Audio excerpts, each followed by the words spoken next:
si vous ne pouvez pas influencer, si vous ne pouvez pas convaincre, bonne chance pour essayer de faire décoller votre entreprise. Et le seul moyen de passer de la compétence consciente à la compétence inconsciente est la pratique. Certaines personnes se fixent des objectifs élevés, mais ce sont des objectifs de merde. La plupart des gens n'ont pas une vision convaincante de leur propre avenir. Vous devez être honnête. Ne blâmez pas le patron, ne blâmez pas les entreprises, ne blâmez pas votre travail, ne blâmez pas l'industrie dans laquelle vous êtes. Mon message est le suivant. Il n'y a qu'une seule façon de devenir riche et c'est le faire rapidement. Avant de pouvoir maîtriser le monde extérieur, vous devez maîtriser votre propre monde interne. Ce n'est pas la façon dont vous performez réellement qui vous vaut le respect de vos pairs. C'est le fait que vous êtes sorti et que vous l'avez fait. Je vis d'amour seul, vraiment? Allez apporter ça à la banque et payer le loyer, d'accord? Parce que j'étais incrédule, parce que les gens diraient « Voici la stratégie du succès ou le secret du succès. » Entrez dans votre maison, dans une pièce calme, et vous fermez les lumières, dessinez les ombres, vous vous asseyez sur un canapé et visualisez un gros chèque.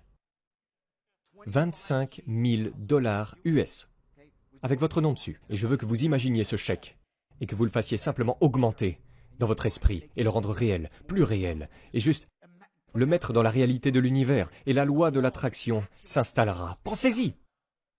Des conneries, n'est-ce pas? Vous êtes là? Si c'est votre stratégie pour réussir, la seule chose qui apparaîtra dans votre boîte aux lettres, ce n'est pas le chèque, c'est l'avis d'expulsion de votre propriétaire. Ils vont remorquer votre voiture. Votre femme, votre mari sera chez le voisin d'à côté, et vous direz toujours « Où est le chèque? Où est le chèque ?» Ok? Le secret est une merde, d'accord? Est-ce que je crois à la manifestation? Ouais! C'est vrai. Mais tu dois agir. Je fais partie de ces malheureux, je l'ai essayé, je l'ai vraiment fait, je jure que je l'ai essayé. J'ai lu les livres, laissez-moi l'essayer, vous savez? Alors je me suis assis, j'ai prié pour le chèque, cela n'est jamais venu. Mais quand je suis sorti et j'ai commencé à agir, devinez quoi? Le chèque s'est finalement matérialisé, accompagné de quelques zéros supplémentaires. Et comme pour un entrepreneur, pas pour un vendeur, que diriez-vous simplement d'un entrepreneur qui cherche à démarrer une entreprise? Si vous ne pouvez pas vendre, si vous ne pouvez pas influencer, si vous ne pouvez pas persuader, bonne chance pour essayer de faire décoller votre entreprise. Je ne parle pas seulement de vos clients, je parle des banquiers, des investisseurs, de vos vendeurs, de votre processeur de carte de crédit, des gens qui travaillent pour vous. Comment motivez-vous les gens à travailler pour vous? Comment les excitez-vous? Comment les amenez à vouloir adhérer à votre vision? Au plus haut niveau, ce qu'est réellement la vente, c'est le transfert d'émotions. Et l'émotion que vous transférez est cette émotion de certitude. Que quelqu'un se sent certain en se disant « Oui, c'est une bonne chose, ça va m'aider, ça va combler mon besoin. » Lorsque vous êtes entrepreneur et que vous essayez de démarrer une entreprise et que vous recrutez des gens, vous leur vendez votre vision de l'avenir, votre vision pour cette entreprise. Et si vous ne pouvez pas faire cela, bonne chance pour que des gens formidables travaillent avec vous. C'est presque impossible. C'est pourquoi vous voyez toujours les gens dire « Oh, c'est un visionnaire !» Eh bien, c'est vrai, mais ce ne sont généralement pas seulement des visionnaires. Ils possèdent également la capacité de vendre la vision à d'autres personnes, de les inspirer, de les motiver. Donc vendre, ce n'est pas juste comme les gens pensent vendre. « Oh, eh bien, je ne suis pas un vendeur, je n'en ai pas besoin. » Eh bien oui, vous devez apprendre à influencer. Que diriez-vous d'essayer d'amener vos enfants à faire leur lit, à faire leurs devoirs ou à croire en la valeur de l'éducation? Que diriez-vous d'essayer de faire en sorte qu'un propriétaire vous accorde une réduction sur votre loyer ou de prolonger le bail comme vous le souhaitez? Que diriez-vous d'essayer de négocier des termes et conditions? Vous comprenez, cela touche à tout. Donc, je regarde toujours ça et quand je dis que j'ai craqué le code sur l'influence, ce que j'ai vraiment fait essentiellement, en travaillant presque à l'envers, en disant que je vais commencer par la fin et aller au début, voir ce qu'il faut, avant que quelqu'un ne dise oui. J'ai pu le prendre et le mettre dans ce système qui a pris les gens sans talent, sans nom et les a transformés en millionnaires. Il existe 4 niveaux d'apprentissage. D'accord, laissez-moi dire quels sont ces niveaux. Certains d'entre vous pourraient le comprendre maintenant car vous avez connu le développement personnel. Ce sont des choses très basiques mais c'est important ici. Le premier niveau est appelé être inconsciemment incompétent. Et ce que cela signifie, c'est ceci. Lorsque vous commencez à faire quelque chose, vous en savez si peu à ce sujet, vous ne savez pratiquement rien. Vous ne savez pas ce que vous ne savez pas. C'est un endroit très effrayant, lorsque vous êtes plongé dans une situation et que vous êtes un novice complet. Vous dites « Bon sang, j'aimerais m'améliorer, mais je n'ai pas la moindre idée de ce que je ne sais pas. » Tout le monde suit ce concept? C'est là que la plupart des gens commencent, d'accord? Le niveau suivant est de devenir consciemment incompétent. Cela signifie que vous vous dites « Jésus-Christ, je ne sais rien. » Vous vous dites « Il y a ceci, il y a cela, il y a cela, il y a toutes ces stratégies, elles sonnent toutes bien, je ne les connais pas. » C'est le niveau suivant. Le niveau qui vient ensuite au-dessus de cela s'appelle être consciemment compétent. Consciemment compétent signifie que vous êtes doué pour quelque chose, mais vous ne pouvez pas encore vraiment le faire les yeux fermés. Vous êtes bon, mais cela nécessite toute votre concentration et votre énergie mentale. Comme tu te souviens quand nous étions enfants et que nous apprenions à nouer nos chaussures, au début, vous aimez nouer votre chaussure. Vous êtes en train de le faire Et quelqu'un dit « Excusez-moi », vous lui répondez aussitôt « N'essayez pas de m'interrompre !» Vous ne pouvez donc pas attacher votre chaussure et avoir une conversation en même temps. N'est-ce pas? C'est quand vous êtes consciemment compétent de quelque chose. Il faut toute votre attention consciente. Le niveau suivant est appelé la compétence inconsciente. Et cela signifie que lorsque vous êtes vraiment très doué pour quelque chose, vous pouvez le faire sans y penser. Et la seule façon de passer de la compétence consciente à la compétence inconsciente est par la pratique. Il n'y a pas d'autre moyen. En le perçant dans votre tête, encore, et encore, et encore, et encore, et encore, jusqu'à ce que votre cerveau clique simplement. Et tout d'un coup, vous utilisez la partie inconsciente de votre esprit, qui est infiniment plus puissante que votre esprit conscient. La raison pour laquelle la plupart des gens ne réussissent pas ou ne sont pas riches n'est pas parce qu'ils fixent leurs objectifs trop hauts et les manquent. C'est parce qu'ils les fixent trop bas et les réalisent quand même. Vous comprenez cela? Ce n'est pas parce que vous vous êtes fixé des objectifs trop élevés que vous les ratez, c'est plutôt parce que vous vous fixez vos objectifs trop bas et vous les atteignez. Et vous vous retrouvez pris dans la lutte quotidienne moyenne et dans la médiocrité. C'est ce qui tue les gens. Tout le monde ici, levez la main pendant une seconde s'il vous plaît. Levez vos mains. Maintenant, montez-la aussi haut que possible. Je vais m'accroupir pour voir, d'accord? Maintenant, montez simplement un peu plus haut tout le monde, plus haut. Pourquoi est-ce arrivé?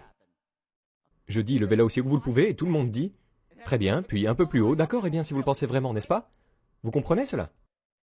C'est ce pouce supplémentaire. C'est là que vous devez fixer votre objectif. Pas de la tarte dans le ciel et hors de contrôle, comme si cela n'arrivera jamais, parce que c'est aussi un tas de conneries. Les gens qui se fixent ce genre d'objectifs abandonnent ces objectifs et disent qu'ils y arriveront plus tard. Mais l'idée ici est que vous devez fixer vos objectifs juste au-dessus de votre zone de confort.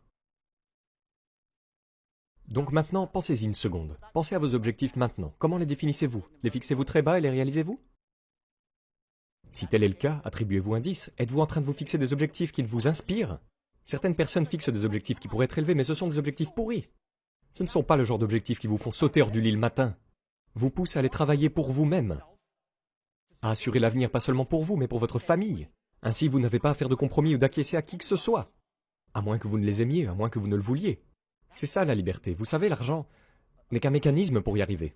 La plupart des gens, et voici l'ironie, c'est que la plupart des gens n'ont pas une vision convaincante de leur propre avenir. Ils ne l'ont pas, ils passent la vie en se fixant des objectifs. Et les objectifs n'ont aucun pouvoir. Les objectifs avaient du pouvoir en 1959, quand Earl Nightingale est venu à cette idée de se fixer des objectifs. Et tout le monde se disait « Waouh, je suis une personne axée sur des objectifs de vie !» Et c'était génial, cela a fonctionné pendant environ 20 ans. Tout le monde s'est fixé des objectifs et a obtenu des résultats. Mais tout d'un coup, vous vous fixez des objectifs et parfois vous les atteignez, parfois non. La plupart du temps, ce n'est pas le cas et ce n'est pas grave. Mais les objectifs sont presque devenus un synonyme de « Oh, je vais me fixer un objectif et qui se fout de ce qui va se passer vraiment après ?» C'est presque synonyme d'échec maintenant, se fixer des objectifs. Et je crois qu'il faut se fixer des objectifs, mais il doit y avoir quelque chose au-dessus de vos objectifs. Et c'est votre vision du futur. Il n'a pas de point final. Il s'agit du monde d'une certaine manière, selon vous. Et cela vous inspire. Lorsque vous avez vraiment une vision de votre avenir qui vous inspire, vous allez sauter du lit le matin et vous sentir bien à l'idée d'aller affronter la vie plutôt que d'être misérable et d'aller à un travail que vous détestez ou de vivre la vie qui ne vous donne pas le pouvoir. Et juste chaque jour se déplaçant presque comme un automate, n'ayant pas vraiment le zèle, le courage et la grandeur de la vie.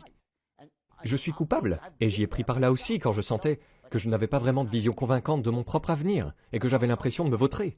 Mais au moins, j'en étais conscient. Une fois que vous en prenez conscience, vous pouvez créer consciemment une vision de votre avenir. Cela n'arrive pas en une minute ou en une heure.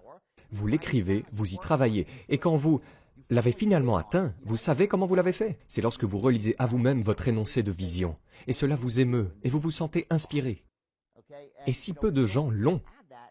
Et ce qui se passe, c'est que chaque être humain a soif d'une vision. Tout le monde a soif.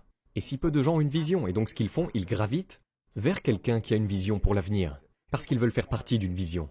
Être un grand entrepreneur, c'est avoir cette vision, être capable de créer la vision, puis de vendre cette vision à d'autres personnes, de les amener à vouloir être inspirés, à y adhérer, à y consacrer leur temps, leur travail acharné, leur énergie, pour vous aider à réaliser votre vision. Si vous êtes intelligent, vous répartissez la richesse et c'est gagnant-gagnant pour tout le monde. La seule chose qui vous empêche d'obtenir ce que vous voulez dans la vie, c'est l'histoire de conneries que vous vous dites pour justifier le fait que vous ne pouvez pas l'avoir. Vous comprenez cela? Ce qui vous garde en arrière, c'est bien cette histoire de conneries, car elle vous empêche d'être honnête. Et si vous ne pouvez pas être honnête avec vous-même, vous ne pouvez aller nulle part. Imaginez comme ça le succès dans les ventes et la vie, c'est comme une feuille de route, n'est-ce pas? Vous savez où vous voulez aller, et vous avez cette stratégie parfaite avec une ligne droite pour y arriver. C'est une stratégie parfaite. Cela vous y mènera à chaque fois. Mais si vous ne connaissez pas votre point de départ, si vous n'êtes pas honnête avec votre position actuelle, peu importe la puissance de la stratégie et peu importe la puissance de votre objectif, je vais vous demander de vous fixer un objectif aujourd'hui, n'est-ce pas? Un objectif de 60 jours. Et disons que vous vous êtes vraiment fixé cet objectif et je vais vous montrer comment le faire de manière brillante. Donc c'est viscéral. Donc vous le sentez vraiment, vous le voyez, vous sentez le but. C'est la première étape. Je vais vous apprendre la ligne droite, qui est votre stratégie pour atteindre votre objectif. Mais si vous n'êtes pas honnête avec votre position actuelle, votre point de départ, la carte ne vaut rien. Il y a 3 choses que vous devez savoir. Où vous êtes, où vous voulez aller, et comment vous allez y arriver. Ce sont les 3 choses dont vous devez disposer pour profiter de toute opportunité. Je vais vous donner la stratégie. Je vais vous demander de me dire exactement où vous voulez aller pour vous-même. Vous devez être honnête. Ne blâmez pas le patron, ne blâmez pas les entreprises, ne blâmez pas votre travail, ne blâmez pas l'industrie dans laquelle vous êtes. Soyez honnête. Si vous n'aimez pas votre industrie, trouvez-en une autre. Mon message est le suivant. Il n'y a qu'une seule façon de devenir riche, et c'est le faire rapidement. Ce n'est pas un plan pour devenir riche rapidement, cependant, parce que le monde est trop cher pour devenir riche lentement. Mais ce que je veux dire par devenir riche rapidement, c'est qu'il y a certaines choses que vous devez savoir sur le jeu intérieur de la richesse. Comment vous gérez votre état émotionnel, vos croyances, vos normes, votre concentration. Ensuite, sur le jeu extérieur, l'entrepreneuriat, les ventes, le marketing, comment développer plusieurs flux de revenus. Ça prend du temps. C'est là que le travail acharné est important, parce que beaucoup de travail acharné est nécessaire pour aligner ceci et cela. Mais une fois que vous avez tout aligné et que vous avez fait le travail, vous pouvez gagner de l'argent très, très rapidement. Ce n'est donc pas un stratagème, mais vous devez devenir riche rapidement, et vous devez faire le travail. Je dis, si vous ne voulez pas travailler dur, bonne chance. Je ne connais pas de gens riches qui ne travaillent pas vraiment, vraiment dur. Voilà l'essentiel. Donc, travail acharné et savoir des choses, des compétences. Il n'y a pas de solution rapide. Non, encore une fois, quand vous devenez riche, cela se produit rapidement. Mais il y a beaucoup de travail, qui va jusqu'à ce point avant que l'argent ne commence à affluer. C'est la différence que je pense que beaucoup de gens qui ne sont pas riches ne comprennent pas. Ils pensent que accumuler de l'argent petit à petit, ça ne marche pas comme ça. Vous travaillez, travaillez, travaillez, n'obtenez pas le résultat et bam! Une dernière pièce du puzzle s'enclenche, que ce ne soit ne sachant pas comment fermer, et tout se passe rapidement. Aussi pour vraiment avoir une vision à plus long terme. Pas seulement pour 3 mois à partir de maintenant, mais pour 3 ans à partir de maintenant. Et l'avenir va arriver, que cela vous plaise ou non. Vous devez donc avoir une longueur d'avance. C'est un jeu d'esprit alors? Eh bien, je pense que c'est de la psychologie. Tout, encore une fois, l'essentiel de la vie se résume à la psychologie, n'est-ce pas? Cela commence ici, dans le monde intérieur. Avant de pouvoir maîtriser le monde extérieur, vous devez maîtriser votre propre monde interne. C'est le vrai secret du succès. Mon fils a 14 ans. Il est fabuleux. Nous avons eu cette conversation à propos du moment où il fait du sport ou quand il fait quelque chose. Et cette discussion tourne autour de est-ce qu'il se donne à fond ou pas? Et je vois parfois en lui que quand il est sur le terrain ou qu'il fait quelque chose, il ne joue pas à fond et a une excuse. Comme j'ai mal à la jambe, ou j'ai mal au bras, ou il s'est passé quelque chose, l'entraîneur a été injuste, l'arbitre a été injuste. Et ce qui se passe avec ces gens est que nous avons tendance à aller dans le monde et nous cherchons ces sortes d'excuses pour justifier pourquoi les choses ne sont pas la façon dont nous voulons. Et quand vous faites cela, vous perdez toute votre puissance dans la vie. Lorsque vous commencez à vous concentrer sur l'extérieur, sur les excuses, vous perdez votre pouvoir. Voici la façon dont les gens pensent vraiment. Je vais vous dire, je peux monter sur scène et bombarder. Vous allez là-bas et vous bombardez, n'est-ce pas? Et les gens vous respecteront pour être allés là-bas et faire de votre mieux. Ce n'est pas la façon dont vous performez réellement qui vous vaut le respect de vos pairs. C'est le fait que vous êtes sorti et que vous l'avez fait. Voilà la différence. Donc si vous êtes là-bas en ce moment et vous êtes un nouveau vendeur, ou vous avez des difficultés en tant que vendeur, il n'y a pas d'embarras dans la lutte. Il n'y en a tout simplement pas. L'embarras est plutôt de décider d'abandonner. L'embarras est de ne pas faire de votre mieux, même quand c'est difficile. Les pauvres croient qu'ils sont des créatures de circonstances. Cela signifie que la vie leur tombe dessus. Vous comprenez cela?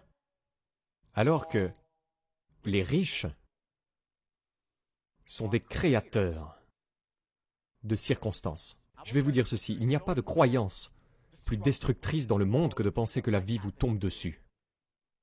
Parce qu'il y a 3 choses que vous faites quand vous ne pensez pas pouvoir créer votre propre destin. Je vais vous dire exactement ce qu'elles sont, d'accord?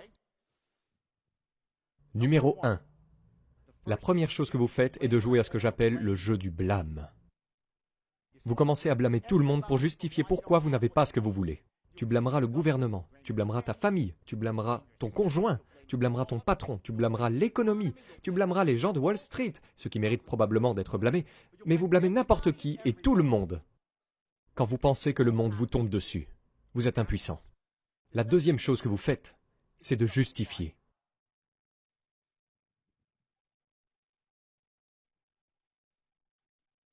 C'est parce que l'économie pue. C'est parce que les gens sont injustes avec moi. C'est parce que l'argent n'a pas vraiment d'importance de toute façon. Des conneries. Tu ne sais pas ça. Je vis d'amour seul. Vraiment? Apportez ça à la banque et payez le loyer avec. D'accord? Je suis dans l'amour. Je suis amoureux. Je suis avec la plus grande femme du monde. Je vais me marier l'année prochaine. Malheureusement pour la 3e fois, mais je me marie l'année prochaine. Une femme géniale. Alors je sais que l'argent est l'argent, n'est-ce pas? Il se justifie. Troisièmement, c'est la pire de toutes. Alors écrivez-le en grosses lettres. Ils se plaignent. Je déteste ces gens. Vous savez pourquoi? Je vais vous dire pourquoi. Parce que je crois en certaines lois de l'univers. J'y crois. Et l'une d'elles est que ce sur quoi vous vous concentrez se développe, devient plus grand. Et ce sur quoi vous vous concentrez, vous l'attirez. Parce que vous vous en approchez. Vous vous concentrez sur quelque chose, vous l'attirez. Alors voici ce qui se passe lorsque vous vous plaignez. Sur quoi vous concentrez-vous? Toutes les conneries de ta vie. Alors devinez ce qui vous arrive? Vous devenez un aimant géant de conneries. Vous voyez un peu ce que cela donne en image? Je ne veux pas être entouré de gens qui se plaignent parce qu'ils attirent toutes les conneries de la vie. Vous devez vous éloigner de ce genre de personnes parce que cela peut vous influencer aussi. Et c'est la pire de toutes les choses. C'est ce qui se passe quand on ne fait que se plaindre. Donc si vous êtes une personne qui croit que vous êtes une créature de circonstance et que la vie vous tombe dessus, bonne chance alors. J'aimerais aussi savoir laquelle des directs